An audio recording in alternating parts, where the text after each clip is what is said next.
I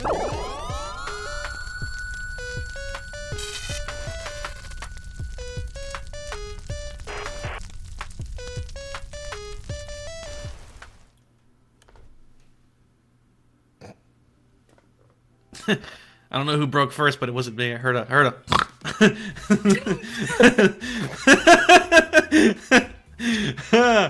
Welcome to the Retro Boost podcast. Very special segment today. Joining me, it's Tori and Cameron. Don't even know why I pointed. It's not like Cameron and Tori. Tori. There you go. I was about to say. It's hard. It's really hard. We are celebrating something really special on the channel. Retro Boost Arcade, which is like the gameplay segment where we play games and talk and have a good time, has crossed 100 episodes. It's been a near 4-year journey. It's getting toward 4. That started in 2021, and as of recently, we crossed 100 episodes. So we're all here to talk and reminisce and share our origins and whatnot today. Very exciting. Very exciting. I came in second place in this whole thing. Cameron was the first to join you on the channel. But I've had a great time with it. I thought about it the other day, and I've been a little bit... I was shocked to realize it's been like 2.5 years now that I've helped you with the channel. Great times, played a lot of great games, and we're going to talk all about it tonight. Yes, we are. Cameron and I go way back to the red and white days at ye old GameStop. We both served in the same branch of retail hell. Yeah, so gaming has been in our blood for a long time. That was, what's actually kind of nuts is that it's 2024 now. That's like seriously almost 15 years ago that like I first started working there. 2011. I'm not too good at math, but that's like what, 13, 14 years, something like that. Getting toward there. Wow. Saw generations change there, man. We went from the PS3 and the 360 to the Wii U, which famously was like really good, and then other stuff that came out after.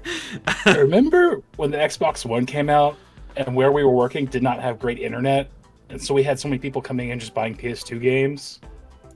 Yes. And people would like legit be angry at us as if we did like the always online thing that they announced.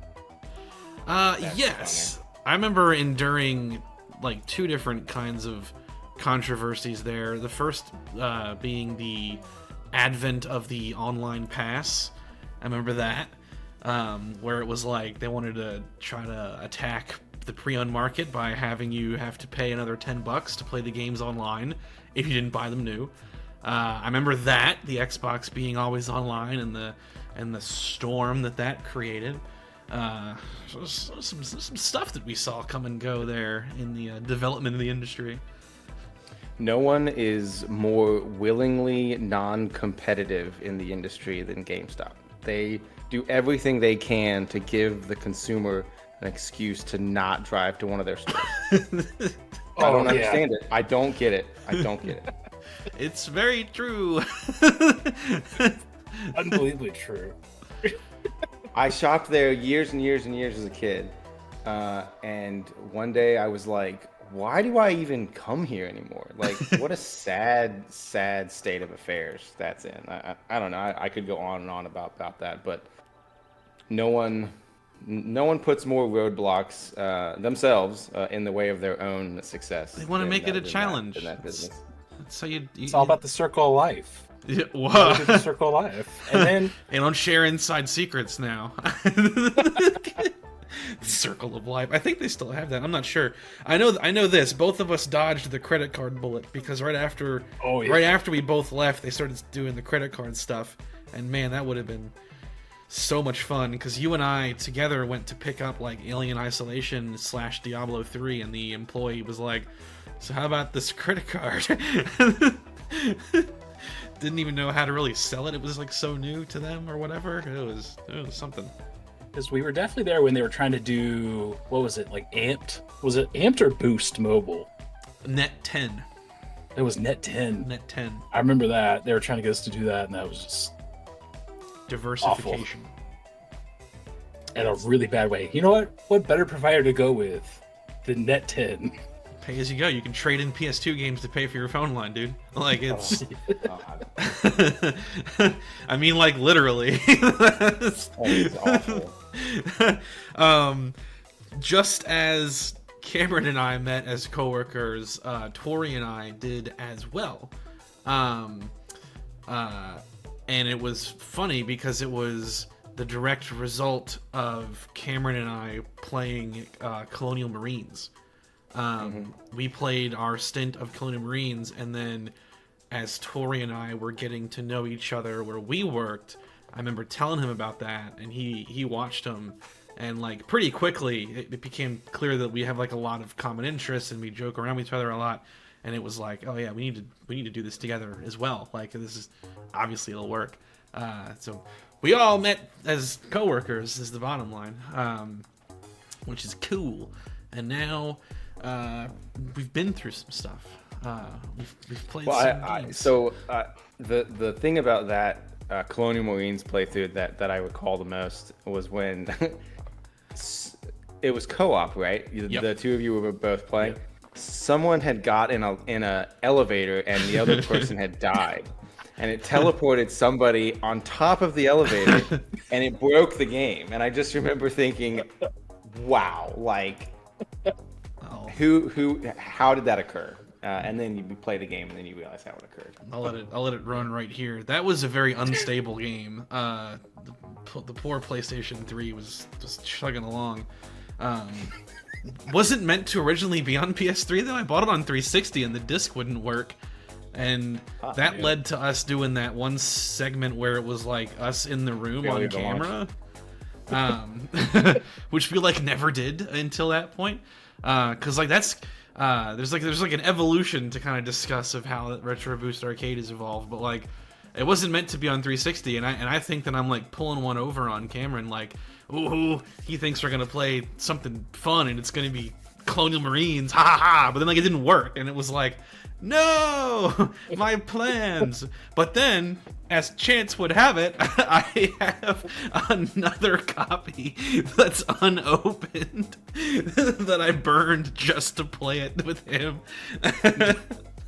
Did that unboxing too for that video? So stupid. Yeah, but then like the thing that happened was like, at one point Cameron died, and like the game has these like multiple checkpoints where a player would then respawn. It isn't like Halo. Like Tori and I were just playing Halo 2, and Halo 2 works like one player dies, as soon as the first other player is clear of enemies, boom, you respawn. So like that's all it takes. But Colonial Marines is like, nah, we're gonna do that. It's gonna be checkpoint based. Well, the problem was the checkpoint was like after this elevator transition, so he's just like in this one position dead in like the you got killed cam, and then like the elevator goes down and the camera's just like, I'm gonna watch this happen. And then like it shows the whole world and the map and everything. Yeah. Just floating in the ether, just looking. That was a bizarre, amazing moment. We had a couple of moments. We've all in the games that each of us have played together, we've had moments like that, but Cameron and I had two that are very distinct to me. That's one of them. And the other was the Alone in the Dark thing, where like the screen went black and like it wouldn't work and like stuff was breaking, and I was just like, should have updated the game. My deliberate decision to play off of day one release state did not pan out very well. We've been relatively bug free in our games. There's been a few weird occurrences, but has there been anything that like broke the game or prevented us from continuing? I don't believe so. I have the list of like everything we've all done together like pulled up right here, just so I can try to trigger some memories I may not otherwise have, and I don't think so. I think that I think we've gotten like kind of lucky in that regard. I know that there's like one or two, but they're just not really hitting me right now. Right. There's definitely been for a stuff. while. Because for a while, me and Mike were trying to like be trash connoisseurs, and just looking at the worst, looking at the worst junk. Well, it's I don't know why we had a fascination with it, but we couldn't look away from that stuff. He tries to do that with me, and I just don't let him. I think it's because of our movie thing. So like, after GameStop, we would hang out like a lot, like once every week or two, and we would do this kind of like game where we would each like pick a movie, and like we wouldn't tell each other what the other thing is unless it was like worth telling someone about it. Like, hey, I found that really cool thing I told you about last week. I found it. That'd be the only time we would tell each other.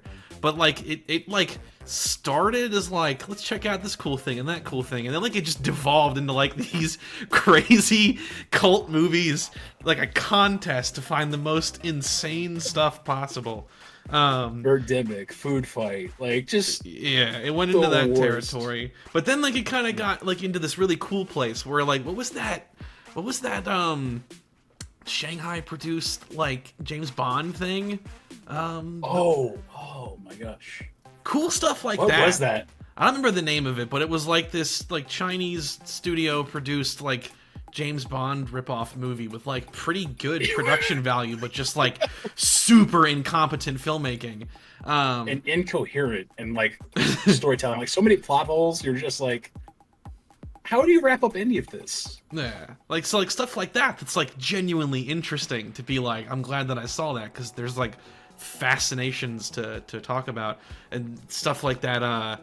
The 400 verse 1 samurai thing, or it was like the one take movie that was like somehow extremely boring, even though it's a single take of a dude in this endless fight against people. Sounds wild. It was so bad. We saw all kinds of like crazy stuff, and I think that's like, I think we wanted to bring some of that into the gameplay. Although, like looking through the catalog, we didn't really play a lot of that kind of stuff until toward the end of what Cameron and I did, i.e. Colonial Marines and Alone in the Dark.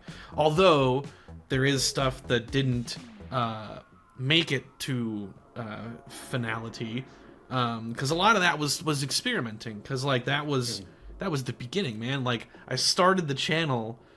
And like everything went live that I initially filmed in like August of 2020, and then early 2021, like kind of February territory, is when Cameron and I got together to do the gameplay stuff. So it was like really early in like what I was doing for the channel. So a lot of it was like, how do we do it? What's the best way to do this? What's the best way to film this? What's the best way to edit this?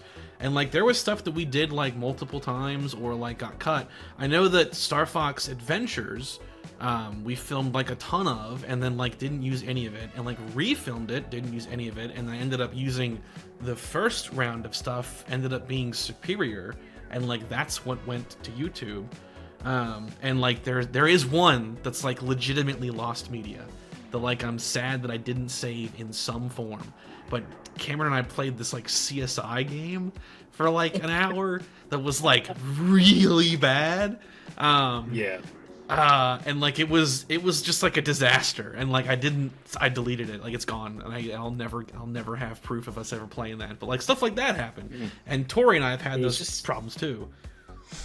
Oh yeah, we've tried quite a few things, and it just didn't quite feel right. Didn't feel like it's something that people would want to watch, and that's just kind of how it goes when it's stuff like this. You just keep throwing darts, you know, and some are gonna stick and some are not gonna stick, and it is what it is. Yeah, trying to think about stuff that didn't stick. I know like the CSI game was one of them with Cameron, and I think we also had. There was something else that if I dig deep enough, I'll probably find it, that didn't make it. And then we had like little weird one-offs of just like experimenting, like the cockatoad Trojan thing. Trojan, yep. It was like just this totally random, like let's play that for 20 minutes. The what? Can one of y'all try that again? Trojan. I'm sorry, I'm too white for this. I can't do it. the Cameron wanted this is probably more your area of expertise here. These like kind of, I wouldn't say obscure, but like the obscure / well-known Xbox exclusives. We never did play Bloodwake. Yeah, we never did. We should have. Does KOTOR 1 and 2 still count as Xbox exclusives, even though they're on everything? Is that how that works? Because that to me, that would be the best Xbox exclusive. But that's just my opinion. we played 1 and 2 on Switch a little bit ago and had a wonderful time. Great games. I haven't played those in so long. I'm gonna be honest with you, I have not played those in so long. They're good, man. I remember enjoying them. Yeah, you can definitely tell that they're like the precursor to Mass Effect in how the story works and how the dialogue works and how the combat works. It's all, pause, delegate, play, and I love that stuff. Looking back in the catalog, Cameron, I think my favorite thing that I did with you was Mario Party 3. Yeah, where you just whip my Dude, oh, sorry, I have played Mario Party 3 and there has been bloodshed. Like, that game is brutal.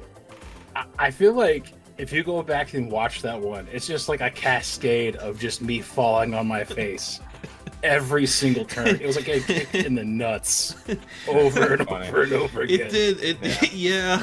And it didn't start like that, but it like rapidly became that. Yeah, because I remember like I misjudged how a certain item worked and like it didn't work, but then like I turned it on you. I stole your poison mushroom and then like used it on you, and you were like very offended at that gesture. That was a good time. I think if I had to pick my favorite that I've done with Tori, man, that's a toss-up between Luigi's Mansion and heck yeah.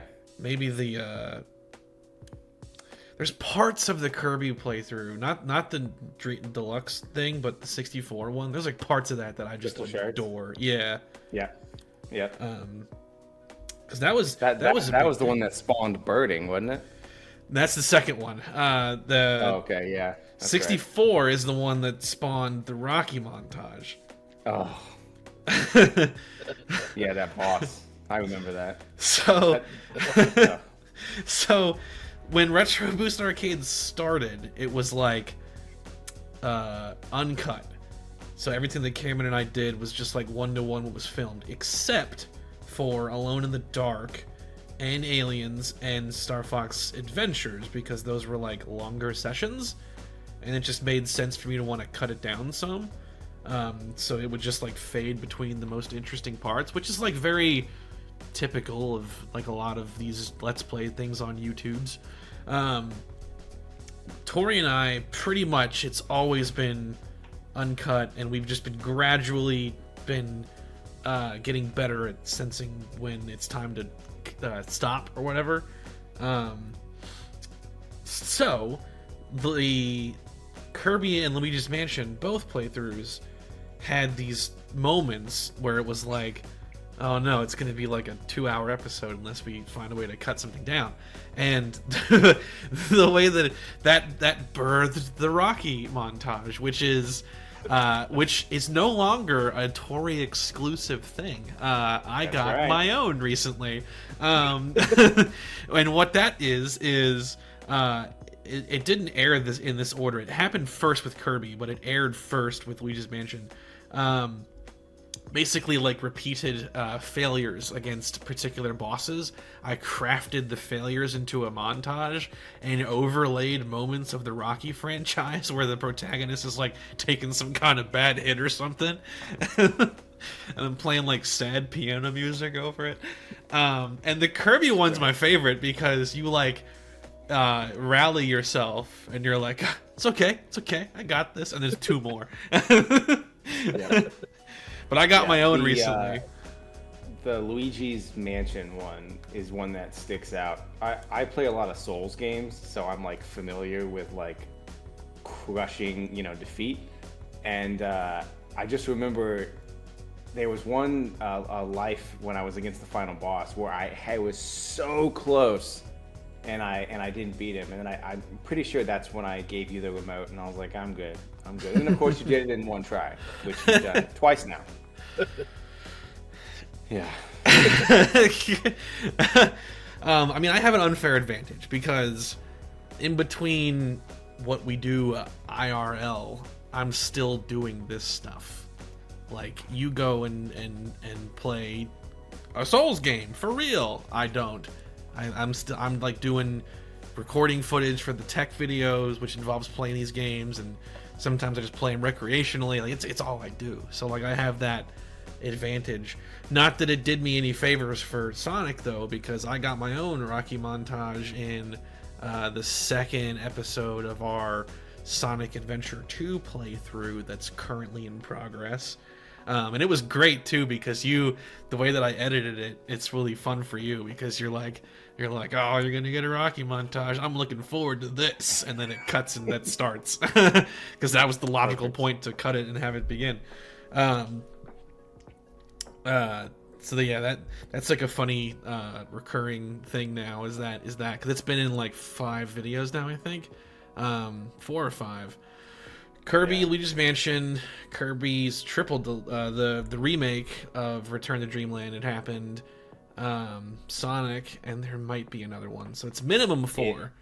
It almost occurred in Star Fox 64 against the final boss.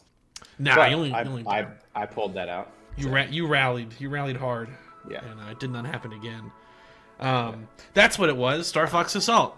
Cameron and I played a little bit of that game. And it wasn't like usable-ish. It just wasn't good. Yeah. I thought the game was great. You let me play all the fun stuff, and I let you terrible, horrendous stuff. Yeah, he scammed me. I had to play all the crappy missions. I've pretty much done the exact same thing with Sonic Adventure 2, honestly. Yes, you have, and I got accustomed to it and like wanted it, because there's a really funny moment where like I angrily snatched the controller from you to play a Knuckles level. It is really funny though. That sword. It is really funny though how it's like that it begins and like we're having like fun and it's like fun energy, and then like we get lost in that one level and I'm like sitting all like this next to the couch. And it's like very clear that like we're not having a good time. Yeah. Once we realized though that they spawn them one at a time, it really changed how I viewed the stage, because once you found one, just retrace your steps and see it. But we had gone through the entire stage and only found one, and we had assumed, because the decent game design, to spawn all 3 of them at once, that they would all 3 exist into the game, and that's not how it went. 1 would spawn, and then 2 would spawn, and then the 3rd would spawn, and that just wasn't how we thought it was going to go. So the frustration there, for me at least, changed quite a bit when I realized, oh, well, that's why we haven't seen, Crystal 2 or 3, because they didn't exist until we got 1. So this is great. The other thing I'll say too regarding the evolution of everything is that everything that Tori and I have done recently has been on camera. When it began, it was just Cameron and I, and it was voiceover only, and that was mainly because of my lack of like editing skills at the time. And then Tori and I like kind of gradually transitioned from that same method to a mixture, and like for a time Luigi's Mansion was like the only one that was on camera, like for the longest time, and then other stuff started coming out with it. I think it was like the Super Smash Bros. Betting thing was like the next thing that was fun. On camera, and everything since then has been like on camera. So like the concept of calling it like deluxe, because deluxe refers to on camera, it's just like kind of normal now. Like everything's been like that. And like it's harder because like you know that you're on camera, so like you don't want to like you know, not be engaged, which is obviously hard to Right. do when you're getting your face slammed into the concrete by this Knuckles level. Yeah. But like, you can do more, because like we did like little bits for like the Luigi's Mansion stuff, like in the openings of those. But then you talked about it earlier, the birding thing. Oh yeah, man, that was great. That came from Star Allies, right? No, Kirby- is that what it's Return called? to Dreamland Deluxe. Oh, Return to Dreamland Deluxe. That's right. Yeah, I didn't think Star Allies. I guess that's. it's another also Kirby on the game. Switch. Okay, gotcha. Yeah, that's the other one. I think that's that one and the other one. There's two on Switch that aren't remakes.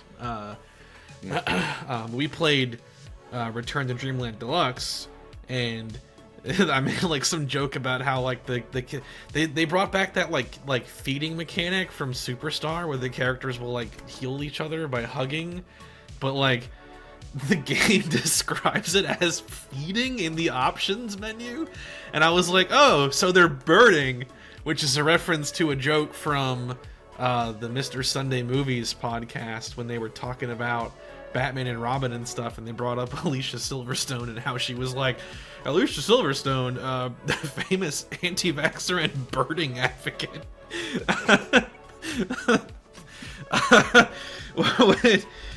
And like that just became like a running thing in that series. Like I put sound effects over all of it every time it happened in the game, and we had it took tons of off, jokes yeah. and a bit about it too. Oh yeah. That was the time, man. That was like a great running joke in that for us to just giggle and cackle like morons about. That playthrough was really fun too, because you played as Kirby for pretty much the whole time, and I played as like the side dude with the spear. That was fun. Bandana Really Waddle Dee. fun. Yeah. Now, you referenced how I stomped you in Mario Party, Cameron, but I do want to bring up that we played Puyo Puyo Tetris, and you crushed me in that. Like, I didn't expect it to go that way, honestly. I thought it would be a little bit more even, and that just felt like an ass kicking in a way that felt uncomfortable. You know, you're like, I should probably like, you know, when like you have to like take it down a notch. It's like I'm getting way too competitive about this thing that's supposed to be just buds. there's like this really hilarious moment that like I didn't realize until I was editing it, that like I thought I was like, I'm doing okay at this, and we're doing the mini game where it was like you have to rapidly get they're rapidly falling, and I'm like I'm doing it, I'm doing good, and then it's like, you know, I'm only looking at my screen. Now that I'm editing, I can see both screens, and I'm watching you, and it's just like, nah. It's like the thing where it was like that video where it was like the 3 soccer players take on the 100 children. Like I was the children, and you were the 3, and it was just like, yeah, you think you're good over there with your like 1 every 5 seconds. Meanwhile, Cameron, clear. It was bad. Very funny. And that game was also all Japanese as well. It's a Japanese import of that game, so couldn't read any of the text. Yeah, that was before it got brought over here to the United States. I ended up ordering off of PlayAsia. Yep. And I remember I had like that thick like manual of like printed out of like all the dialogue and stuff. If we ended up going into like the campaign and stuff, just so we knew Oh my what the heck we were seeing. So like this thick thing, like this big. But We had. I'm trying to see if there was. also, sidebar, do you remember when we played, I'm gonna butcher the name again, Kakato Shojin? Yep. Of like the person who like commented like basically like get good. Yeah. Honestly. I brought that up recently. We were talking about that in the Sonic playthrough with Tori and I. So that's like the only, well, as of now, I'm probably gonna bait more into coming with this comment, but it was like one of the first videos on the channel to like ever get a thumbs down. And I don't know if the comment on there is that thumb down. I don't know. But the comment has this like funny energy to it, where it's like the game is like that because here's why. And it's like the explanation. It's like very cut and dry, and like very like nerd, like pushing up their glasses, like, well, excuse me, this is actually how it's played. Sweaty palm tryhards. well, I was my thought was like, oh man, we picked a game that's not so obscure, and someone has taken notice and they're not happy about it. Got a huge community, you know. Yeah. Yeah, because that was it was like the first thumbs down, and like for a while it was like the only Retro Boost arcade that had a comment on it, because just because of how YouTube's algorithms are, Let's Play content, I mean, unless you're like a big channel, it's not getting discovered. So like none of them have like a ton of views compared to other stuff on the channel, which doesn't bother me. I do it because it's fun. But like it was kind of funny to me for a while that like here at the time I have smart home videos that have like 20,000 views on them, and like all the Retro Boost arcade stuff is that one. It's like the only one that had like any kind of engagement, and it was like someone that was offended basically. And you have to know that person typed that into the YouTube search bar and then stumbled upon our video and was just like, no. Absolutely.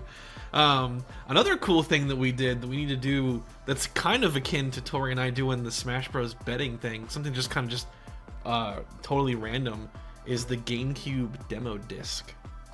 Yeah. That was an interesting one.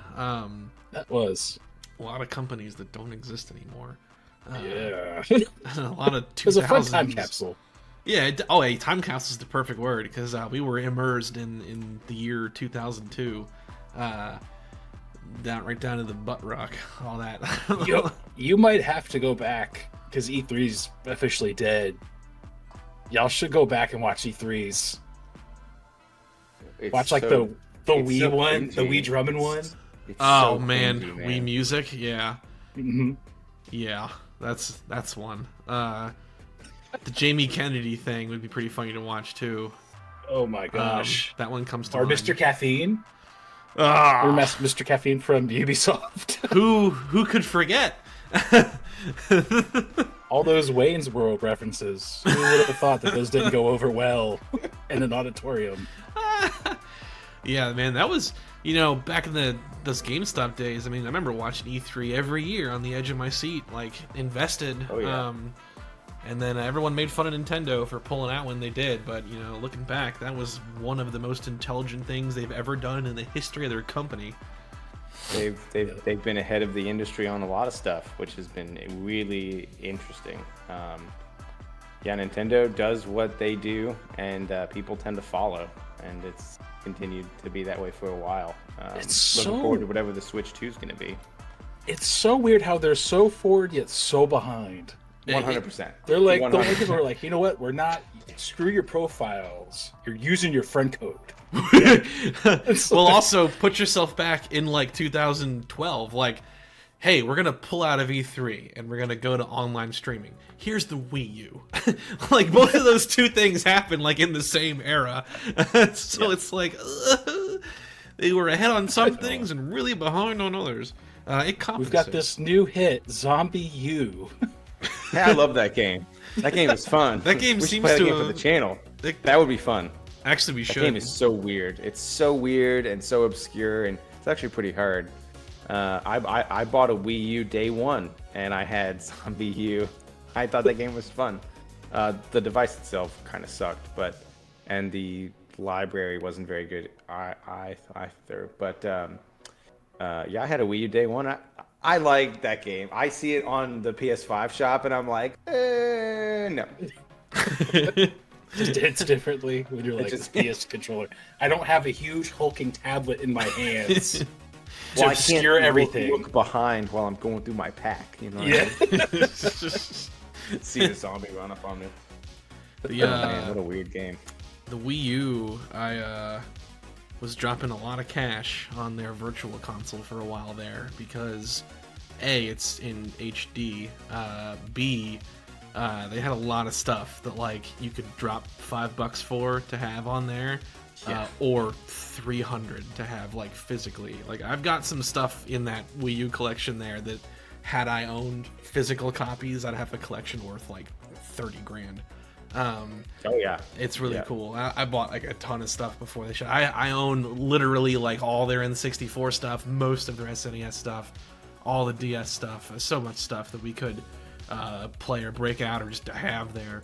I've always wanted to play a DS game for the channel. I just like toss up between like I think what makes the most sense would be like Mario 64 DS or like Metroid Prime Hunters. Like I don't know, but I've always wanted to play a DS game, and like it really wouldn't have worked in the era where we weren't on camera, but it would definitely work on camera because of how ridiculous it looks to play DS games on that thing. Because like you have the touch screen is like on the tablet. That's the best way to play it. So this is just all this like like that you're having to do when you're playing the games. It'll make you sick. You gotta take some like pills before you play. Do you remember all the U-Draw tablets we would get in? And then, like, that were on clearance, just taking up all that space. They killed THQ, man. Like, that's what killed them. They're back now, sort of. But yeah, I remember that. Oh, yeah. Christmas, whatever that year was, 2012, 2013. Year of the and all the Wii Fitness boards that we got. I had a Wii Fit. A lot of Wii Fitness boards. All that Wii I've stuff. gotten every single Nintendo console day one since the Wii. So the Wii, the Wii U, 3DS, Switch. Any sooner than that, I was too young to know. I know we ended up getting a GameCube the year that it came out. Came with Smash Brothers Melee. Changed my life forever. But yeah, good times. Good times. That was our first attempt at a podcast with Smash Bros. Melee. Yep. That is correct. Yep. I still have that saved somewhere. We also did PlayStation All-Stars Battle Royale that same day. Mm-hmm. Yeah. How did that age? It was boring. I mean, it was the first time that I played it, and I thought it was absolute ass. It was boring. Like it wouldn't. We'd have to like super compensate with comedy somehow to like make up for how boring the gameplay was. To like sit there and experience. Honestly, if they came out with Sony All-Stars 2 and it was like a PS5 exclusive and it had like some really cool stuff in it, you know, I'd give it a shot. But I'm kind of a Smash Brothers purist, so playing anything like that, it's kind of like I feel like I'm cheating on somebody, you know. I feel like I kind of want to buy that Nintendo All-Stars fighting game from Game Mill and just foist it upon y'all and just see how that goes. Is that the one? Wait, which one? Is that the mobile one? It's the Nickelodeon, like... Oh, the Smash Nickelodeon Brothers. one. Got a Game Mill that came out, like, last year or so. Yeah. That publisher, man. They're like the new, flipping... What's their faces from... I would say Crave. I'd say they're the new Crave or Majesco. Majesco, I think is what I was thinking, yeah. They're demons, man. Putting out... They're committing crimes with some of their releases. They really are. But it's interesting.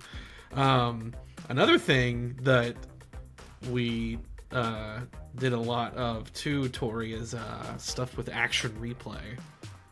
Oh yeah, Mario Kart. Yeah, Dash. Mario Kart. We've done 2 stints of Mario Kart with action replay.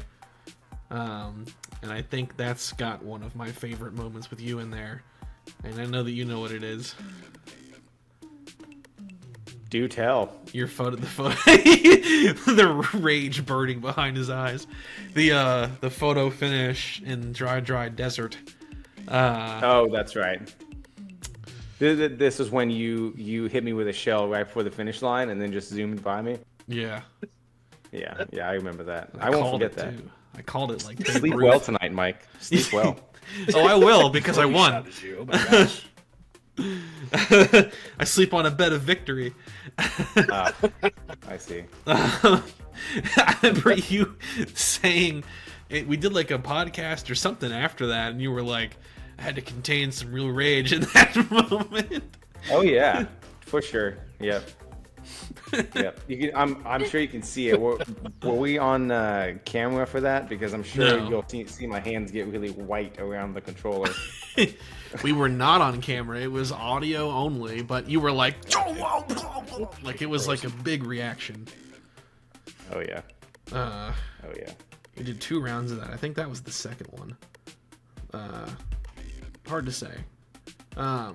Those are, I think, still are, as of this recording, those are the highest performing of the Retro Boost arcade videos. Just a fun fact. Nice. That's cool. Are those ones.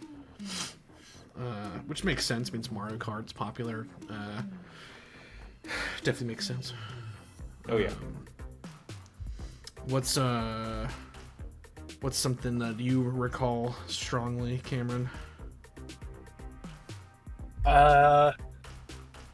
Remember us trying to do Ride to Hell Retribution? I don't think we ever like did it for the channel. I know that we played it together. I think we tried to. It was at your house. I think we tried recording that too at some point. No, I threatened you with it.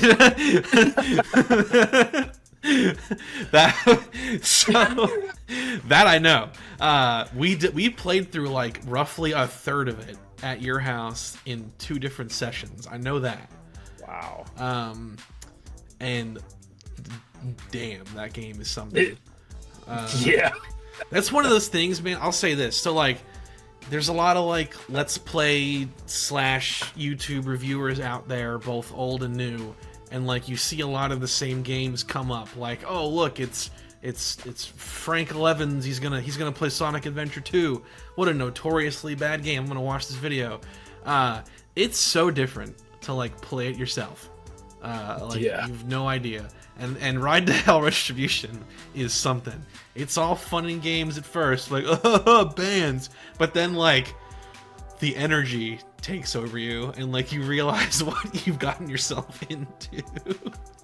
It's this weird morph of like this game that just clearly did not cross the finish line.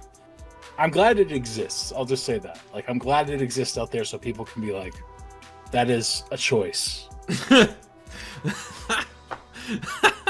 Wasn't that published by Deep Silver? I think so, yeah. Because it was funny too. Is if you look like the press releases, they were trying to like lower expectations, even in like press releases. Like, go back and look at those. I think they still have them up on like IGN and like GameSpot.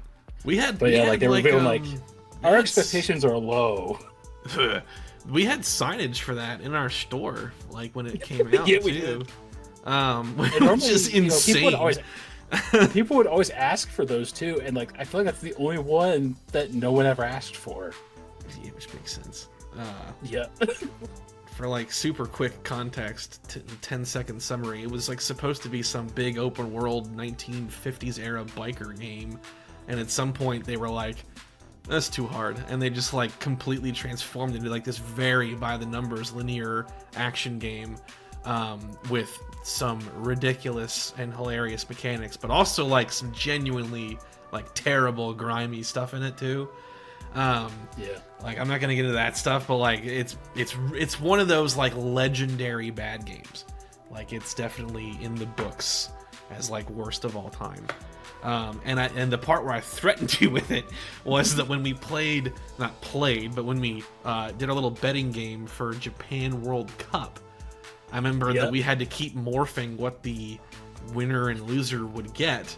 And I think the final thing we settled on was that the loser has to have the controller when we play Ride to Hell Retribution. Might have to make that bet up to you. I can't remember, was it me or you who won that? I won, barely. So I gotta play it at some point. Yep. Gotta make it up to you. Gonna make that bet up. I still have that copy over there. Oh, good. I do remember us trying to play Rambo as well, and like my disc didn't work, and that like genuinely devastated me. Yeah, that for some reason just did not boot. Like, things weren't working even before the channel started. See that? We've had some days where we've tried like 3 or 4 games and it just doesn't work. Remember how many times we've tried Umbrella Chronicles? 3.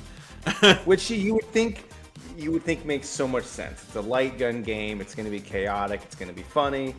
The source material is really cool, but man, it just didn't stick. It just I don't know what it was, but it did not work. Yeah, we had like a combination of like technical errors and then just like the cadence of us talking like wasn't super great in one of them, and then like one of them like the jokes just kind of sucked because we were just getting like real distracted. Like everything that could go wrong with the filmmaking process and technical process went wrong with that one. The one time that we were like halfway through and we felt pretty good about it, the camera died. Yeah, the camera. Is that how that always goes? Yeah. Like, this is the take. And it's like, no. Oops. No, this is not the take. That almost happened during the Connect thing too, because like it wasn't. I've since fixed that, you know, like everything we do, I like learn something and try to improve it, so that can't ever happen again. But like that almost happened with the Connect video too. The camera almost died, and that's pretty important for that particular video because like seeing us dancing around is part of it.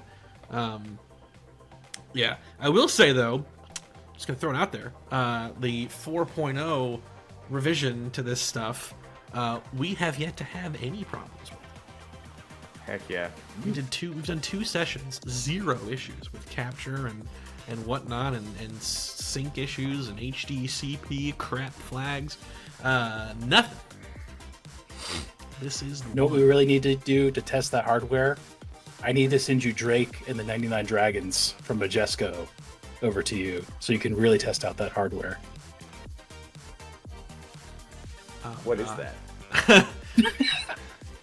They have that in numerous quantity at the game shop near me. I could just get that any day.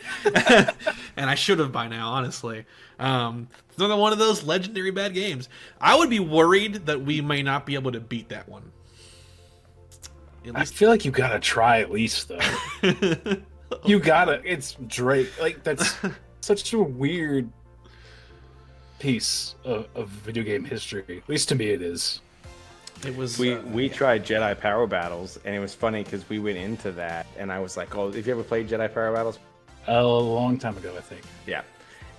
And I was like, "Oh, the game's hard, but it's fair hard, and it's all good, and it's fun." We played it, and recently Mike was like, "Yeah, let's try Jedi Power Battles again," and I didn't say anything because I'm like, "Nah." I don't know. That was Rocky montage every single boss battle. You can miss me on that. Like, I'm good. that was one of those hell days. Yes. Because that was the day that I had 2 things go bad. I had a cable die for the PlayStation 1. So PlayStation 1 just like went out the window halfway through all that stuff, and then like simultaneously and unbeknownst to me, one little cable got pulled just loose enough that like it wouldn't work right for that particular input on the back of my switches back here, and I didn't discover that until I was redoing everything to the new setup, and I was like, oh, there's that problem. That's why everything was pink. Because one of these was missing, but the cable was also bad on the other side of the equation too. So, yeah, that was the day we tried to play Gex, and like the controller was doing phantom button presses, and then the cable died, and then we're trying to do Jedi Power Battles, and like we're losing really hard, and because of how difficult it was, like a lot of our attention is going into the game, so we're not talking that much. So it's also like, you know, it's not really a talk show anymore. A lot of problems with that one, but I wanted to go back because I feel like we could do it better the second time around. But you're like, no.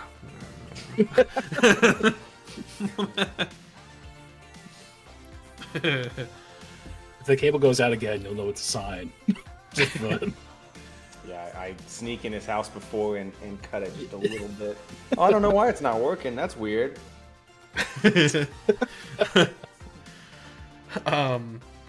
We also expanded a lot on the versus mode stuff over the period, because Cameron and I did Mario Party and we messed around with Kirby Air Ride and F-Zero GX. And then Colonial Marines was cooperative. Japan World Cup was another versus situation.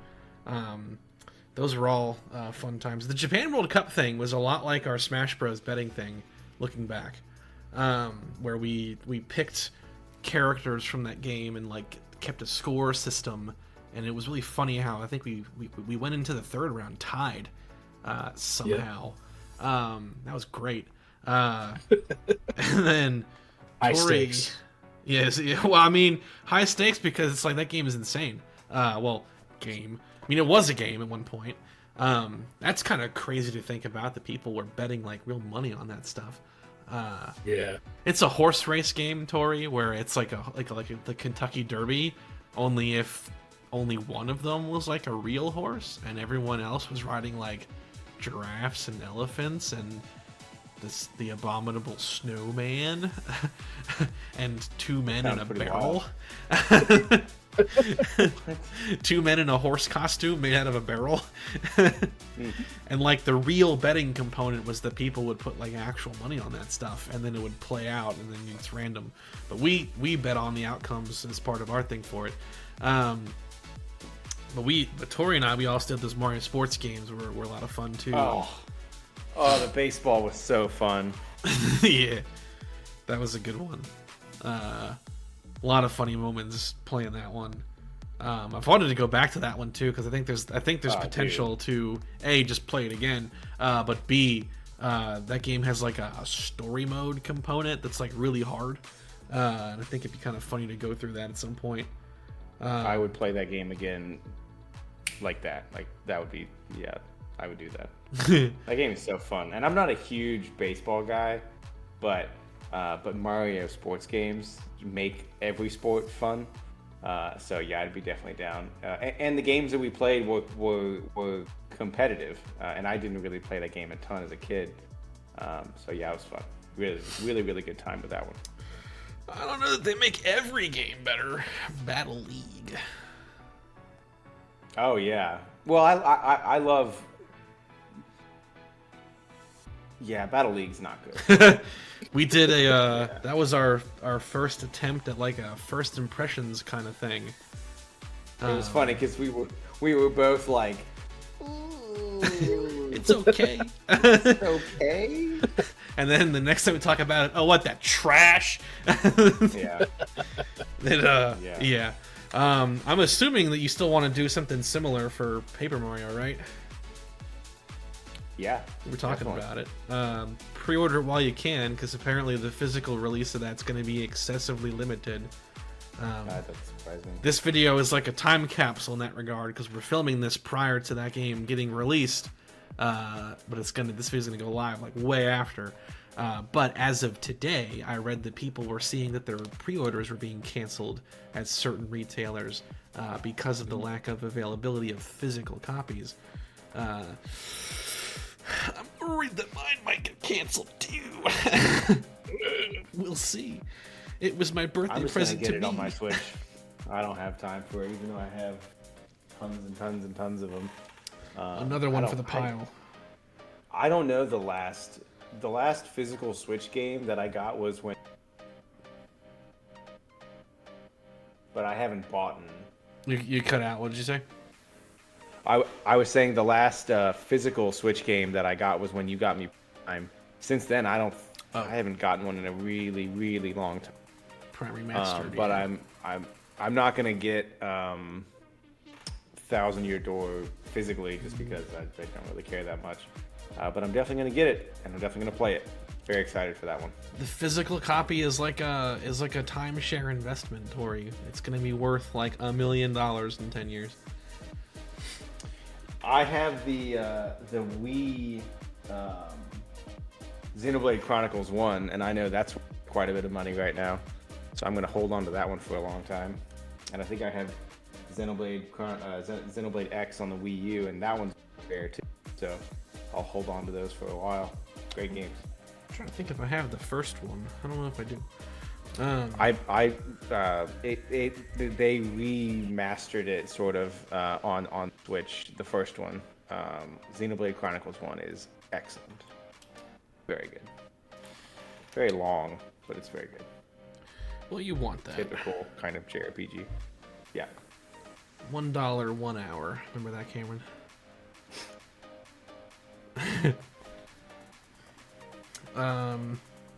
And the last thing I want to say about the Versus stuff was Pokemon Stadium.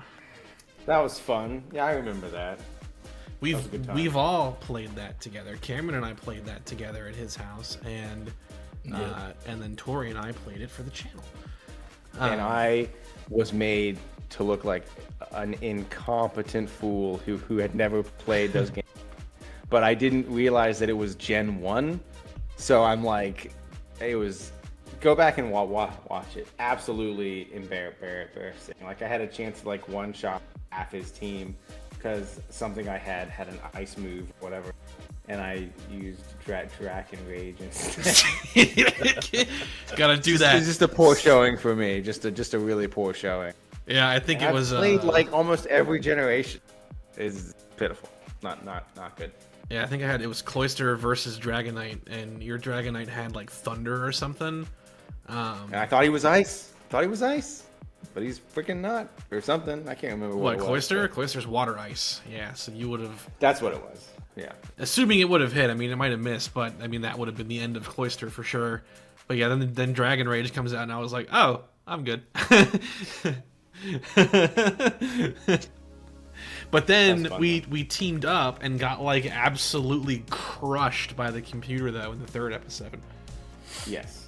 We did a co-op round and not, it could not have gone any worse. That Raichu walled us off and just destroyed everything on our team. Yep. Is that even on camera? Like, is that us getting completely mauled by the computer is in the episode? Oh yeah, absolutely. It's like the whole third episode is that fight. It's like all it is. It's that and the mini games. We did some mini games right after it that are bizarre. The game's weird. What a weird game. Yeah, it is. Yeah. It's been a good time though. Playing games and hanging out with y'all. And I look forward to what comes next. I have to bring up my favorite game that we played, Aliens vs Predator 2010. Oh yeah, I keep forgetting about that one. Oh, I absolutely adored playing through the Marine campaign. It was so much fun. Some great moments in that. Take a flare, everybody gets a flare. That was one that I go back to a lot. And then the Praetorian battle, like midway through the game, was just great. Like there were so many great times in that game. That was really, okay. really fun There's stuff. an example of like some goofy glitch stuff happening with us. Actually, is that playthrough has a few moments actually that come to mind now that I'm thinking about it. Yeah, that one I keep forgetting about. It's also one that like really struggled to get even like a tiny amount of views because they're age restricted for the violence and stuff. So it kind of walls them off from like a lot of people to just kind of find them and watch them casually. But they were good because like we had watched Prey had come out, and that's kind of what it put that franchise in our minds. And we played through the Predator campaign as its own thing, and like that went live, and then we went back and did the Marine and the Xenomorph campaign, and a little fourth wall kind of break. So like I do all the editing for all these things, and this channel's not a job for me, it's a hobby.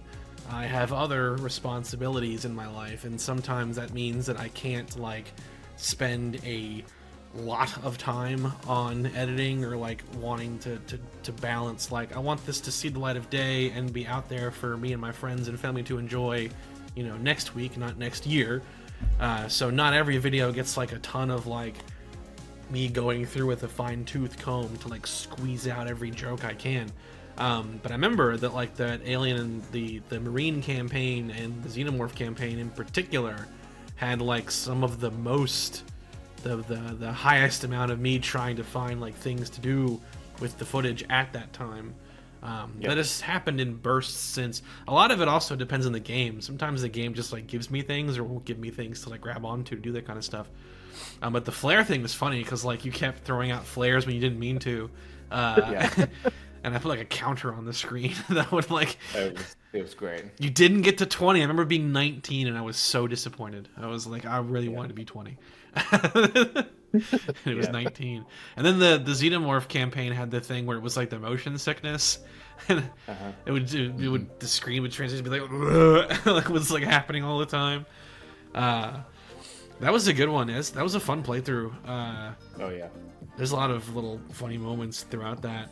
That one had a lot of good stuff. I remember there was I was like making my trek to the final boss, and I was not playing the game all that well because the enemies that I started fighting were shooting back at me, and there really hadn't been in the game. And I remember I was like hiding behind a box, and I turn around and there's a dude right there, and he just shotgun blasts me right in the face, and I just died immediately.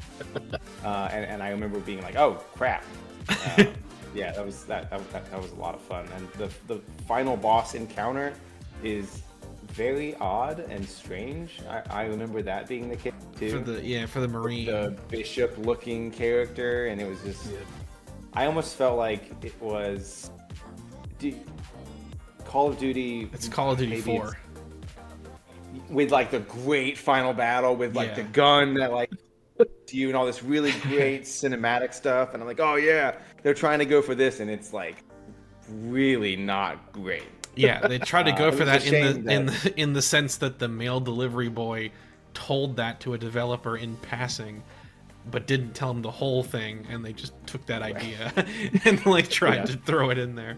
It's a bizarre scene because he also does like that weird like moment like before you throw it, and you're so like distracted by the horror of his ugly face that like you don't even know what to do. It is a weird scene. That was a fun one. That was also like one of the, I think that might have been the first game that we played like all the way through, as opposed to like a one-off or a sampler. That was like completion, which we've completed many more since, and I think Luigi's Mansion was the next one that we played. Kirby, actually. We filmed Kirby before Luigi's Mansion, but it went live. It was weird how that all came out. Gotcha. I think Kirby was the next one. The core was the running joke in those. My love of the movie The Core with Aaron Eckhart. So you said a while ago about bets that you had made. Like if someone lost, they had to do this thing. I still have to watch Electra. That was fun. Yeah. That was one of the things. I haven't watched that. Yeah, I think you had to watch all of that crap. I think you had to watch Daredevil and Electra and something else. Well, if you need a copy, I've got both of them for you. No. Yeah. Yeah. I've got it here. Yeah. Don't believe him. You don't want to see that seesaw scene where they're jumping around on that seesaw? Thankfully, I don't even know what you're referring to. You talking about Daredevil? Yeah, that was Daredevil. Yeah. When they're introducing Electra too. Yeah, where the blind man fights the woman in the park with all the kids around in a martial arts fight, and somehow everyone's in the wrong. Has Ben Affleck ever looked not tired? He just looks tired. He always looks tired. He just looks so fed up of everything, and I kind of respect it in a weird way. Yeah, he always looks tired. I can't think. He looks like He looks like he wants to end it. Is what I'm saying. It's like you kind of just look at someone and you're like, oh, he's going through it. Every picture I've ever seen of him is like him smoking a cigarette, slamming the car door on J-Lo as she. I just watched that today. Actually, it's so weird you bring that up because the two of them split up today. I saw it in the news. Oh, really? And I'm like, did you see how he closed that door? you shouldn't be surprised. I mean, come on now. I always forget that he's Bruce Wayne, and that's kind of a shame on me as a fan, because once those DC films started coming out, I never really paid them any mind, to be honest. So I just always forget that he at one time was a Bruce Wayne. Yeah. In my opinion, a pretty good one. I wish that he was able to use his talents in better films. Yeah. Because Pattinson, no, I'm here for it. Yeah. Peek behind the curtain, some stuff that hasn't come out yet that's coming out as part of the summer run of Retro Boost Arcade. I think one of the funniest things that we've ever experienced is the Star Fox Assault stuff with General Pepper. The Lich King. Your reaction to that, dude, was like the best. The Lich Lord. Yeah, that was great. Yeah, General Pepper's Remember like how bad I destroyed the final boss in that game. Oh yeah, and like I gave you a great that's got some good editing stuff in there as far as like just highlighting how that moment played out. Like there's a part where like you're like holding your hand like like at one point. Yeah, my fingers started hurting because I was pressing A. Yeah, it was just this nonstop. But General Pepper, like in Assault, is like made to look older than he normally does in the Star Fox games, and like he just looks like so decrepit. And your reaction was like, "Oh, he looks like a lich," and like that became the running joke. And I think the part where like it really came full circle was when it was like, are you an Aperoid, sir? Like he's been one of them the whole time. He's always been compromised. That was really funny. And then it's like a really funny moment too in Diddy Kong Racing is a one-off that we did, and that first plane round that you did like went so wrong. It was like it you know what it honestly is like when you're a kid and you're like really good at video games, and then you ask your dad to come play with you and he's like very not good. Like that, you had like a dad moment right there with that game. Yeah, I got spun around, and then I just couldn't seem to. Each time that I tried to correct and start going the right way, I would just make a critical mistake and just get more and more and more in the hole. And I like that game too. That was your one bad moment though. After that, you did really good, and if I recall correctly, you beat me like in everything that we did. I'm pretty sure that you won like every round after that, except for maybe one. So you had to calibrate yourself, and then you slayed from that point forward. It's because I was playing as Timber, because he's cool. It's Timber. Isn't it Timber? It's Timber. Isn't it Timber? It might be Timber, but I don't care. He says Timber. I know that we got that screwed up. When you click his name, he goes Timber, and I'm like, dude, that's tight. Cool. And then he didn't do it though that one time. No, he didn't. That was I remember that being funny. That game's great though. Apparently, the soundtrack for that game is like infinitely better than because I saw it on the list. Oh, it's really good. Like the top 20, and I've never even really like given credit at all. It's really good as far as soundtracks go. It was really good. And then we also played. I think another one of the funniest things we've ever done is that Connect stuff that's part of the 100 special.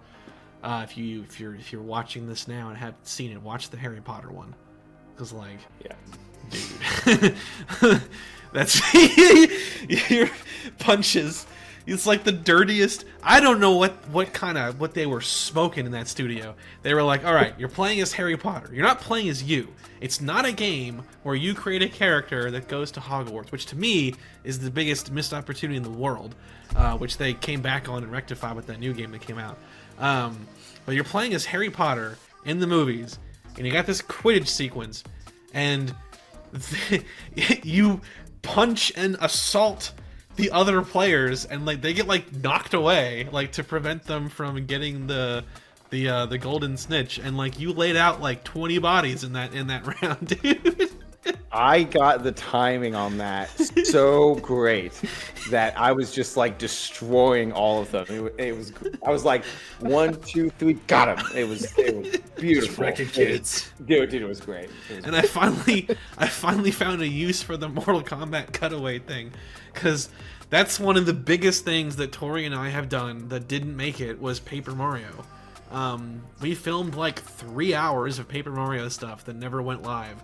And one of the things in that was a Mortal Kombat joke where like Mario's hammer came down and it did like the X-ray of like someone's skull getting cracked open, and like that never saw the light of day. But I got to repurpose that joke, and it was like this great moment where like he punched this kid in the head and then it just freezes and he goes and it's awesome. I think it's like the greatest little cutaway gag that I've ever like put together. It's stupid as it is. I love it. It was really funny. Wow, that was a good one. We should definitely go back to the Kinect at some point. There's a couple other stinkers in there that we need to try. Cameron, we played Harry Potter Kinect, Star Wars Kinect, and DBZ Kinect. And then we had to like rank which one was the best, and it was very difficult. They were all terrible. Because the bar is already so...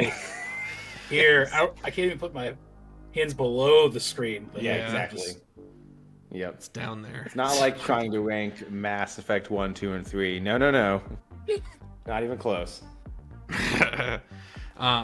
Playing the those leaves a couple really famous stinkers on the table, though. We didn't play Rise of Nightmares, and we didn't play Steel Battalion.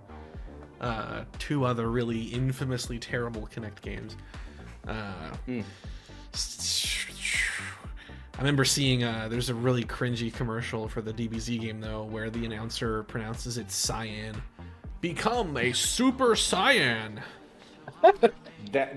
So that's when you know like these games are made by people that have no idea what they're doing. Nah. And like, why would you even do that? Like, I don't know. I'm not going to get on a soapbox here, but the guy who's doing the Zelda film was asked in an interview, which is your favorite game? And he doesn't answer. Of course and not. All the fans are like, it's because he's never played one. And that would be terrible. Was that Avi Arad that they were interviewing? Was it him? Yeah. Yeah, of course not. Yeah. He just wants to sell toys. He doesn't know anything. He's the man personally responsible for ruining Spider-Man 3 by Sam Raimi and Amazing Spider-Man 1 and 2. It's his fault. And Kevin Feige has to keep a 30-foot pole on hand at all times to prevent him from walking in the door for all the other Spider-Man films that followed since. And that's the only reason why most of them are like good. One of the decent at worst is because they barred him from the building. Wow. I mean, I'm only slightly exaggerating. They were like deliberately like, he's not making key decisions this time around. It's not happening.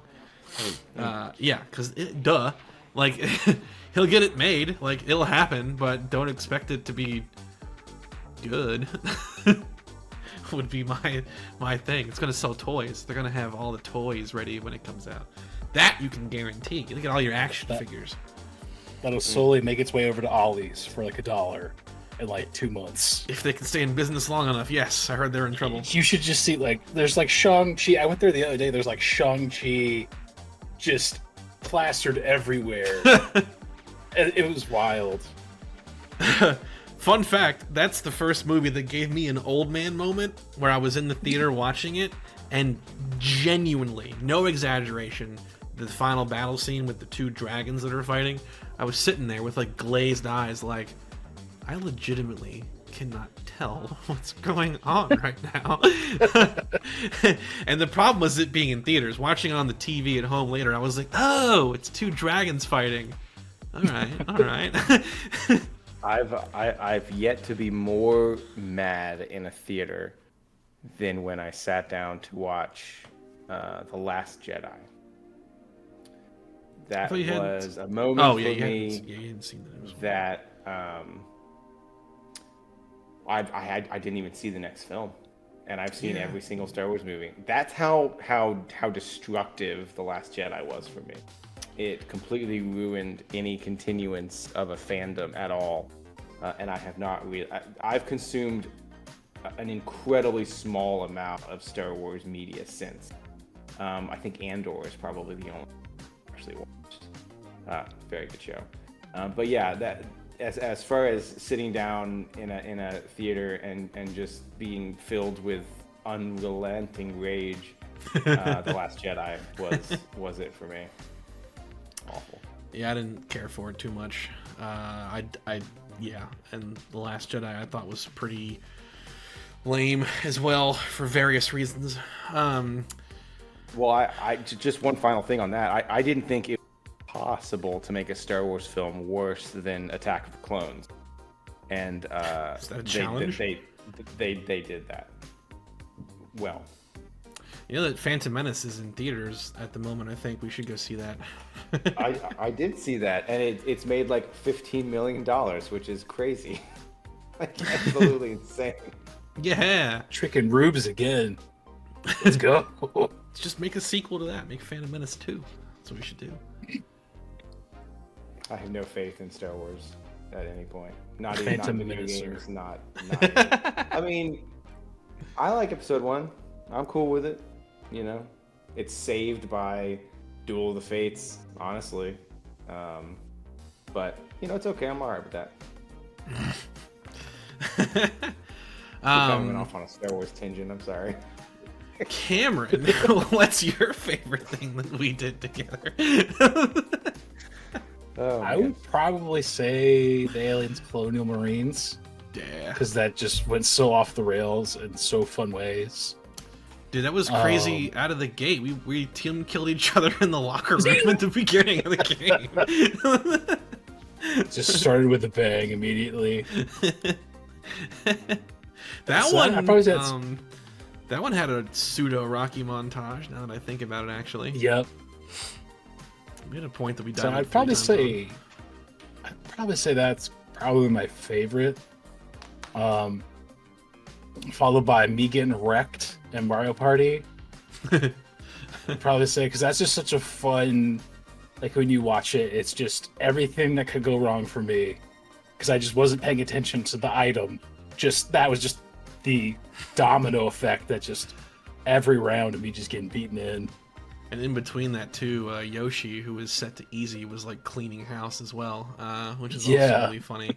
I remember us being like, she got like 2 stars on 1 turn, and we were like, what is going on?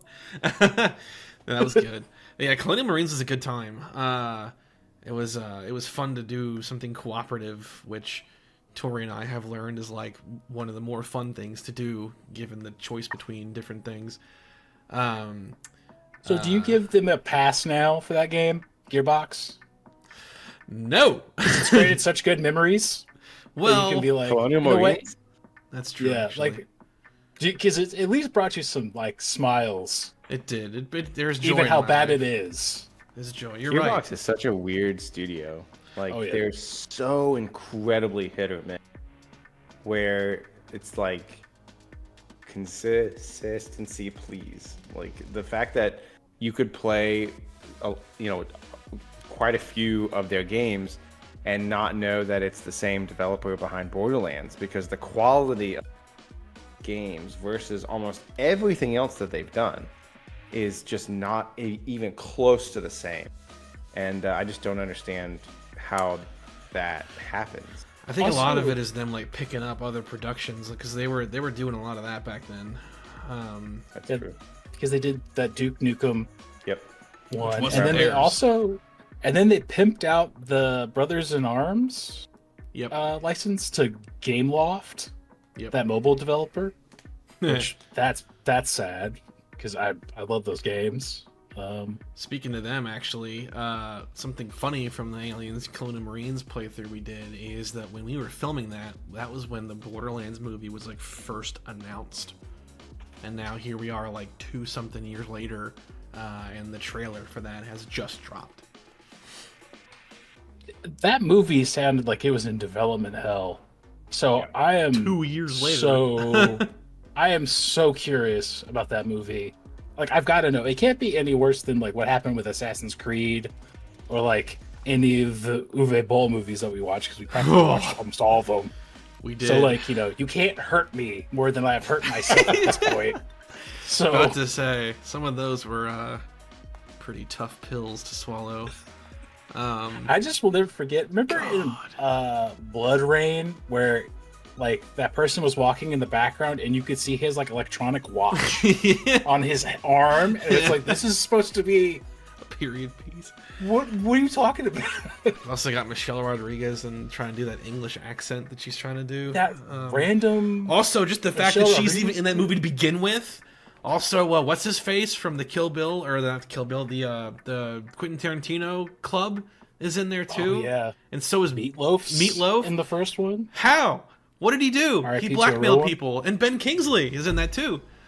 It's like the most star-studded Uwe Boll movie. It's insane, and like those were big names at that time. They weren't like obscure because their careers didn't lift off yet. It wasn't Jennifer Aniston Leprechaun situation.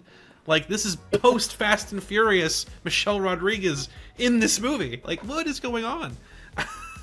So weird. It's a trip, man. You need to But, watch like, more of those. Especially with that Borderlands movie, like, I know there's something weird because, like, my fiance just immediately turned to me and went, like, what is this? So, like, I feel like I'm going to take her to that, and we're both going to just experience it and just, send it and just see how it goes. Yeah, so one thing that I've really enjoyed with video game media going to like films and shows is my wife is not really like a gamer, like really at all. So she's not familiar with any of the IPs that have shows and films and all this. So and I keep her from that because I want to know her opinion of the material without any prior. So we watched the Fallout show. She loved it, and I'm like, that is so great. Very good show. Really, really good. We enjoyed it quite a bit. She watched the Last of Us show. Loved that too. And that one's funny because, I played 1 and 2, so I know exactly where the stories go. She's like, oh, I love Joel. He's so great. And I'm just like, I just not say anything. It's like the thing by, what's his face? Pro ZD, where it's like, oh, well, you better not want to get attached. But not to get off any more on that stuff, but it's I'm just excited where video game kind of media is going, because we're starting to see a trend now where they're really starting to know how to nail it. It started with the Mario film and the Sonic films and Fallout now and Borderlands is coming up, and that might be really bad, but it might be all right. If it's who knows. I'm so curious if that other Sonic cut with the messed up CG I want it is so still bad. around. It's because I want it. I need to see it. That's the Do first you thing think I thought. that they had the whole film finished with that? Because I remember, Yes. really, because Yes. They had it I all had done. assumed they had crafted that trailer based on footage that they had already No, shot. those but are they weren't scenes in done the with movie. Wow. Yeah. None of And then- that was none of that except for one part of it was so like, all right, so Pixar is really famous for doing like shorts ahead of their movies that aren't the movie at all. Like they announced Cars via Lightning McQueen and Mater on this road talking together, not in the movie. That Sonic film, those are all scenes in the movie except for one that tells you that, like, a lot of this, if not all of this, was like done. And traditionally, in terms of CGI, that stuff usually is done like way early in the production. They're not doing that last minute. So that was a major thing. But to your point, Cameron, the first thing I thought watching the real movie, there's the scene where Sonic is under those bleachers watching the baseball game, and I was like, dude, I need to see the cut of him where it's like the creepy face under these bleachers. I gotta see it. I need to know. I just need to know. And then the crazy thing is, like, sure, we bullied them into making a better movie, but that whole studio, the CG studio, like went like up. It's dead. Closed, yeah. They closed. Like, Who Bare watched knuckles. that pre-release cut and was like, yeah, this is great? Some Love it. people did, Like- unironically, but they were definitely the minority. I mean, I think that explains how Paramount has been run the past several years. Yep. I mean, especially thinking about like all the Transformer movies, or like the flops that they've had recently. Speaking of Mark Wahlberg, Well, the funny thing with the Sonic thing is that came back. So like they did the Rescue Rangers movie, which isn't really a Rescue Rangers movie. It's Who Framed Roger Rabbit 2. Yeah. But like that Sonic is in the movie as a character named Ugly Sonic. And Yeah. I'd be lying if I said that it didn't make me laugh. It super did. But one thing that like also runs through my mind is this is kind of insensitive because like these people all lost their jobs over this. Like as funny as this is, this little joke you're doing right here, like there are people that are unemployed because of this right here. Like, and you can't blame them for it. They didn't like they're just the animators. They get told what to make. Like they didn't maliciously create it. Some suit did. So Right. it's like, oh man. But the jokes with him were pretty hilarious in that movie. Can't lie. It's just kind Yeah, of that weird. was funny. Yeah, Ugly Sonic. Old Peter Pan is like the best part of that film to me. Yeah, the Will Arnett I think is the voice of him, and again, like he Yeah. says like genuinely funny lines. That movie gets a ton of hate, and a lot of it's justified. But like there are some funny things in there that do break through the mediocrity here and there, and his performance is definitely one of them. It's really funny. All right, we've gone well beyond the length of a normal Retro Boost podcast. Not that that's a bad thing. It doesn't bother me personally, but we should probably wrap it up. So, closing thoughts. It's been a great journey making content with the two of yous. I look forward to everything we do in the future together, both on and off the channel. 100 episodes. Let's go for 200 next. Hey-yo! Sounds like Ride to Hell may be in the cards.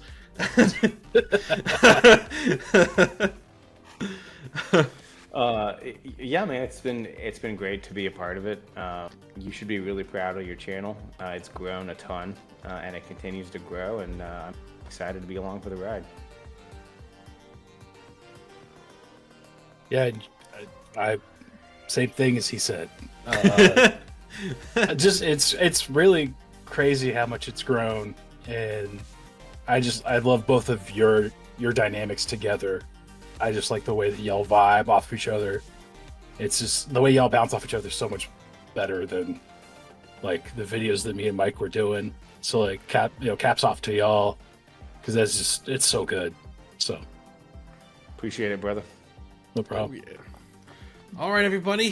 Thanks for tuning in, and we will see you on the next one. As this video is going live, the 100th episode trilogy is coming out, and there's more stuff after that. Not that one. We do this one now. Oh, We do this one. Although the game, oh, sorry, I gotta go this one. Wait, no, this one. yeah, whatever. Sorry. Liberty, Helldivers. Helldivers too. Let's link our Sony accounts, boys. Already did. Traitor! Oh man.